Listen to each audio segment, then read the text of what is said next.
Hello everyone, it's a Macca reprise show. We don't think we've had one due to circumstances for the last couple of weeks, but here we are back and we're going to review what's gone and preview tomorrow's game away at Newcastle. So good evening, Paul. Evening, Paul. Good evening, Paul. We didn't do one on the day of the Widnes games. It was a Friday. Obviously, we're all focused on the football. And last Friday, ahead of the Workington game, I wasn't available. Grandson and all that. Yeah, we were waiting for our little grandson to be born. So we didn't do it, but we're here now. So we've got quite a bit catching up to do. So let's start with the abysmal performance, or whatever you want to call it, at Widnes. Where's you we start? In fact, can we just skim over that and just say... Skim over it. We were awful. Look, we were awful. We were awful. We got beat. Yeah. We got done.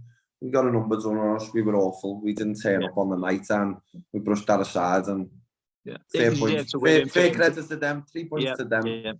They've beat us. We move on and that's it. And that's it. We just got done in a derby. Do you know what I mean? They have more. They seem to be more motivated. They seem to be up for it more. And they won. So that's it, basically. And I'd like to move on from that. Do you know what I mean? Well, in fairness, we did move on. It was a horrible sort of 5 or 6 days or whatever it was, watching all the other results come in, which luckily sort of fell in our favour a bit. And we moved forward, we trained, etc. And then we came up against genuinely the mighty Workington, a sensational team who've done exceptionally well since our time, at least in the Northern Premier League. We joined the Northern Premier League in this season. They got relegated down from the Premier. And until this season, we had never so much as took a point from them. They used to just toy with us when we went up there.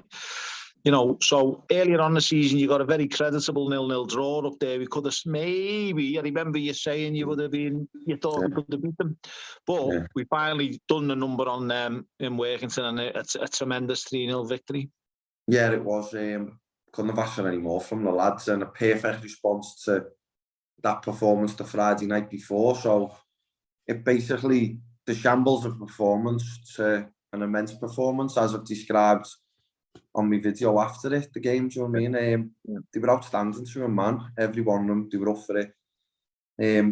That week before though, they trained, everyone was training properly on the Tuesday, the Thursday, and they were all at the bit between the teeth, so they were out to make amends basically, and I was proud of how well they played, and it was a fantastic result, 3-0. Probably it was underwhelmed us a little bit. We should have been, I thought, 4-5, maybe 6 at one stage, you know what I mean? And I think their Gaffer said that, Danny, and he's a great fella, and he did say we totally deserved the win, and they got out of jail with 3. So it would have been nice to add that up. But if you tell me before the game, 3-0, you're beating Workington, then I'm saying you're a liar. Do you know what I mean? Yeah. Similar to the manager talking to you and doing his video, the chairman, Les, well, they're all great people actually, Workington, aren't they? But Les was saying he literally couldn't remember losing 3-0. They'd lost 4-1 earlier in the season to Macclesfield, but like 3-0 and like comprehensively outplayed. He couldn't think of it. And I did check, to be honest, and it was going back to that relegation season. I think they got beat 3-0 that season by a couple of teams, but the last one was Basford. So just to answer me this, is it possible? It's a bit like Liverpool, isn't it? Can you actually tell us why we can be so abysmal in a local game on a Friday night against rivals, and then so absolutely fantastic the week later against one of the very top sides in the division? Tell me. That's the $1,000,000 question, isn't it? I personally thought we'd be more up for the game against Widnes, ex-manager, ex-players, lots of them, etc. Local derby, and in fairness, in every derby that we've played since I've been in charge, we've been quite good. We've been fairly credible until that game. I've probably got to say that they did a number on us. You know what I mean? We've got to take that away. Give them a lot of credit. Yeah, give them the credit. As bad as we was, do you know what I mean? They didn't let us perform, so we'll go that way. But the Workington game, I thought we were the opposite. We were exactly like them. We didn't let them play.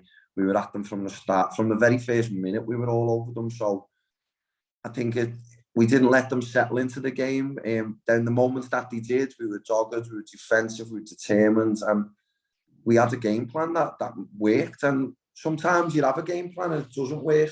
and you come out of it frustrated, but everything went perfect. And the 3 points, and I'm truthful, 3 points, I wasn't anticipating us getting them. I was expecting a draw at the most, you know what I mean? Because you're playing a top side, especially after the Friday night before. But they're 3 points that have probably took away that Widnes now and put us back on track a touch, do you know what I mean? So we're probably at the point now where we need to be. That was the most pleasing part of it, that we're now on the 40 points mark.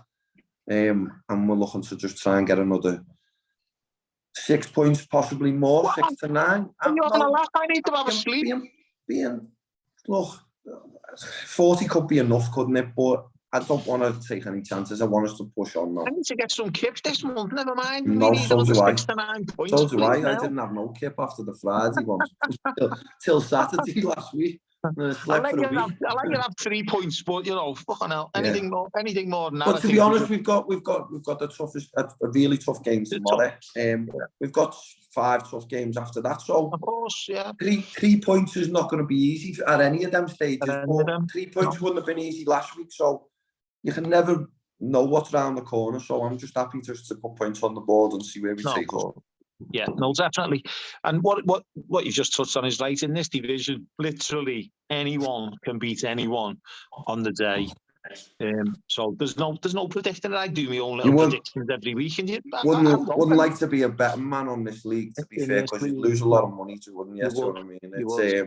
It's Willie Hills and that'll be they wouldn't be happy with them with this. Oh, they'd be made up. It's perfect. You think so? But the odds would be like. Yeah, this is what they love. Everyone waste their money predicting results in this division. Yeah.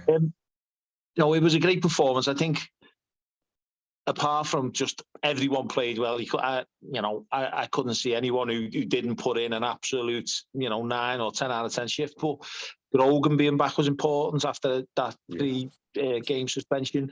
Michael Fitzgerald at right back was solid as a rock. You had Pete Wiley in centre half and Jack Hunt at left back, who I think Jack let us know we had nothing to prove, and was voted man of the match by the supporters. But I mean, you could, and Big Ben in the goal, and then you've got Max and Kenny in centre mid who played exceptionally well, and the front three I just thought everything was just really, really good. And then the subs, the subs, obviously Tom's come on and whipped one in and set it up, and instantly becomes a little bit of a fans' favourite, doesn't he? Do you know what I mean? So that bodes well for them. But I've got to give special mention to Sonko. I thought it was what a debut, sort of thing, a full debut, as shall I say. The lads have come in to play against Workington.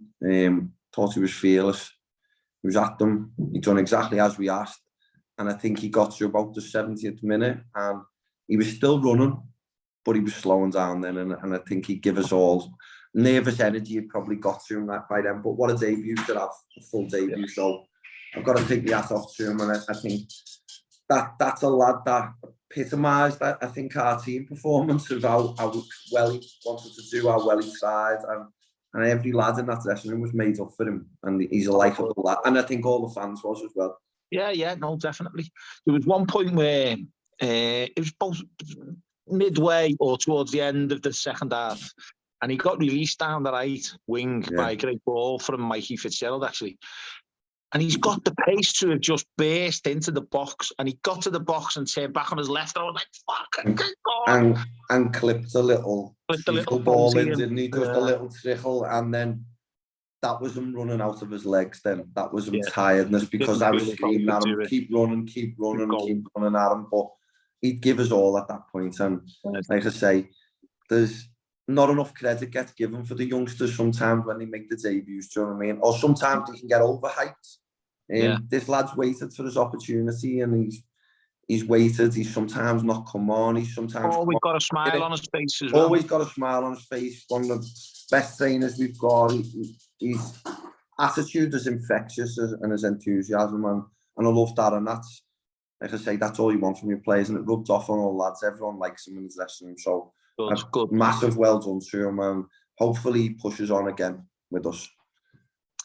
Yeah, well, You're absolutely spot on. Going back actually to Tom Crew, and he did come on and put that great cross in, but he actually, from the moment he walked on, he gave that left back nightmares, knocking him over.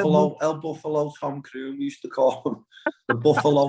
The Buffalo, we love that. He's a strong lad, isn't he? Yeah, the purple Buffalo. Yeah, he's a good lad.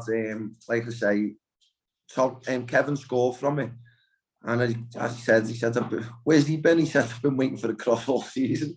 But in fairness, he's right. We get in them positions and we've had lads who cross the ball, but we don't do it enough. And that's something that, like, he come on and I think he provided 2 crosses straight away. Do you know what I mean? He was direct. He was full of running. He's strong as a ox, like I say, Buffalo. Do you know what I mean? When he gets on the ball. And sometimes his decision-making can be a little bit off because he's still young and he's still learning, but he's a great lad and he's a boss lad to have around the dressing room, and that's what we're trying to build at the moment. Lads who are, like, I'm not saying that they're going to be well beaters, but they're good, honest, hard working lads, and they're good for the dressing room and they're good for the club. That's to push us on. Good. Well, it was obviously a great win, and pushed us into this week. And this is always a mad week, isn't it, in non-league football, when the so-called transfer window slams shut and blah blah blah. You'd already done a lot of your own business by then. We brought all the lads in, hadn't we, really? But we lost a couple. We lost James Steele, and Adam Hughes. We terminated the contracts by mutual consent, really, with them. And it's just, to me anyway, you might have a different view, Paul, but I just thought they just didn't do it for us. And that's not to knock them. You know, some things fit, jigsaw pieces fit, or sometimes they don't. Widnes put on a tremendous video of James looking like Fernando Torres, you know, and I was thinking, we'll sign that lad. But they both wanted to move on. And obviously we facilitated that. We didn't have to, by the way, but we've let them out of the contract. Some other clubs wouldn't have done that, but we've done that. Since I've been in charge, in fairness to the lads, they've always been at every training session. They've always been there. And they've played the part in where we are now. Do you know what I mean? But on the flip side, and it's not no criticism of just them, players at the club that have come and gone, and they will continue to come and go. But I'm also adamant, if a player doesn't want to be here and play for the club or myself, then it's not worth hanging on to them. And that's situation, do you know what I mean? And I know it's a mutual termination. And I do wish the lads well, and I spoke to them personally, and I knew where they both ends up. But that's football, isn't it? Do you know what I mean? That's the merry-go-round of football, do you know what I mean? It's players will be saying the same about my players who I've brought in from Scam, etc. Do you know what I mean? The merry-go-round, that's football, and people have allegiances to certain people, and I just like a bit of honesty in football. That's all I like, and that goes a long way. Do you know what I mean? If you're honest with me, I'll always step aside and let them move on if it's to better themselves, or if it's for a better opportunity, or to help themselves out. Do you know what I mean? or if it's for family reasons, etc. Yeah, or if things like that. Yeah. I'm laughing because I did say I had a chat with James after the Workington game, James Steele, and we'd won, so I was in a good mood. And I think I said to him, he timed it well. I said, accept this gift on the birthday of my grandson. So I was in a really good mood. So we, we all wish them both well. Do you know what I mean? They've played the part in where we've been, what we've done this season. And hopefully they move on, and they're both playing, and that's the main thing, that they're playing, because they've got relatively short football careers. That's what people forget. The young lads, they're only 25, 26 years of age. By the time they get to 30s, they might not be wanting to play football again. So it is a short shelf life. So people have got to understand, if they want to move, they want to move. We don't hold them to no contracts, regardless. I've mentioned this in the past, people might not pick up on it, but I'll say it again. But when we sign players from other clubs, we don't do it as a point scoring exercise against another club. You know, as you just said, players want to move. They've got loyalties to managers, occasional loyalties to clubs. They want to do this, they want to do that. It's not a point that, it's not some big success story. We've signed your player. They wanted to move, mate. Good luck to you. And some of them will be back, some of them won't. They go round on a merry-go-round round here. You're going to see virtually every player at one point or another, aren't you? The club's probably had players who've played 2 or 3 times for them, 4 times. Do you know what I mean? And every club will have had the same. It's not... What we need to get out of is nothing's ever personal in football, you know what I mean? And people do take things personally. I do myself sometimes. You do yourself.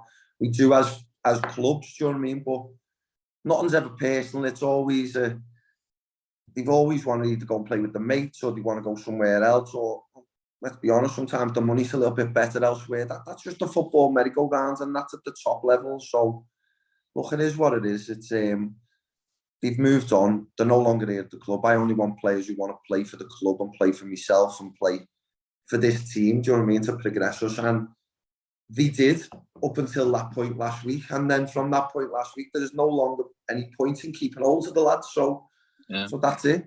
Ends off. And I'm sorry that if that sounds like harsh to fans and they adore them and that, but that's the harsh reality of football at our level. We move very quickly, don't we? And we move on. Yeah, move on. There'll always be someone else who steps into someone else's shoes. Yeah. And well, just to focus on Steely again for a moment, he scores a lot of goals against Ramsbottom, and Widnes have got Ramsbottom tomorrow, so probably score him on the score sheet. No, look, besides his goals against Ramsbottom, they've scored a few vital goals for us, let's be honest. Adam Hughes, Steely, they both scored vital goals there in that game alone, which if that's all he ever did, then so be it. But it wasn't, do you know what I mean? So no. Good luck to them. We wish them well at Foxhalls and Widnes. Really I always like seeing James's dad there, and Adam's mum and his nan, and I think his sister or his girlfriend. I don't know, I'm not sure which one it was, but those 3 ladies come to every Perps game, home and away, and it was always lovely to see them. So we'll miss them as much as we miss Adam, to be honest. Yeah. Okay, so it's a mad week. Everyone's signing, everyone moving. There's been a lot of managerial stuff going on, which we won't really comment on. But like, there's a big game tomorrow, for instance. Bootle with a new manager. Colne have got a new manager there facing each other.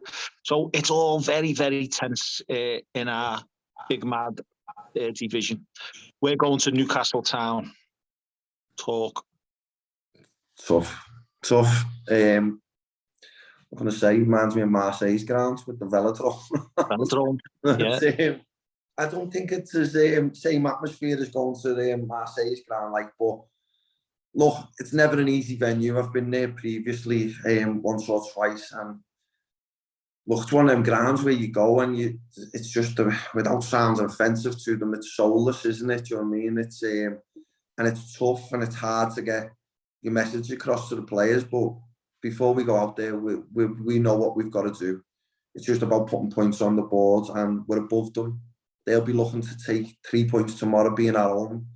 And I feel that we owed them one from when we played them earlier on in the season. I feel like they beat us, and I felt like most of that game we were huffing and puffing, but we never had enough that day. Do you know what I mean? It was full of errors, wasn't it, on that day, and they beat us. So we'd be hoping to go there and put things right, but we are under no illusions that it's going to be a tough task.